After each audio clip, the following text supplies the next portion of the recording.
Conjugation of verb টেন্সের উপর ভিত্তি করে তিন প্রকার: প্রেজেন্ট ফর্ম, ফার্স্ট ফর্ম আর পাস্ট পার্টিসিপল ফর্ম। তো আবার ফার্স্ট ফর্ম থেকে ফার্স্ট পার্টিসিপলে পরিবর্তন করার উপর ভিত্তি করে কনজুগেশন অফ ভার্বকে আবার দুই ভাগে ভাগ করা হয়েছে। একটা স্ট্রং ভার্ব বা ইরেগুলার ভার্ব, আরেকটি হচ্ছে উইক ভার্ব বা রেগুলার ভার্ব।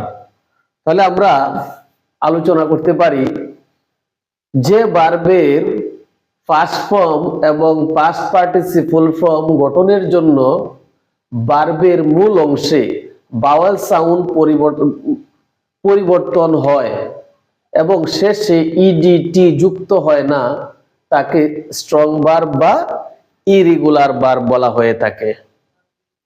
স্ট্রং ভার্বের ক্ষেত্রে যে ভাওয়েল সাউন্ড কি হয়ে যায়, ভাওয়েল সাউন্ড মাঝে মাঝে পরিবর্তন হয়ে যায় এবং শেষে কখনো ইডি বা টি যুক্ত হয় না, এবং ফার্স্ট ফর্ম এবং ফার্স্ট পার্টিসিপল সম্পূর্ণ আলাদা, একটার সাথে আরেকটার মিল নেই। এইরকম ভার্বকেই বলা হয় স্ট্রং ভার্ব। এক্সাম্পল দিলে বিষয়টি আরো ক্লিয়ার হবে। সিং, স্যাং, সাং। এই যে দেখেন মূল ভাওয়েল সিং আই, তারপরে আই হয়ে গেছে এ, এখানে হয়ে গেছে U. Sing, sang, sung. First form আর ফার্স্ট পার্টিসিপল এক নয়, ফার্স্ট ফর্ম আর ফার্স্ট পার্টিসিপল এক নয়। এই প্রক্রিয়ায় যখন ইডি বা টি যুক্ত হবে না, ভাওয়েল সাউন্ড পরিবর্তন হয়ে যাবে, এরকম ভার্বকে ইরেগুলার ভার্ব বা স্ট্রং ভার্ব বলা হয়ে থাকে।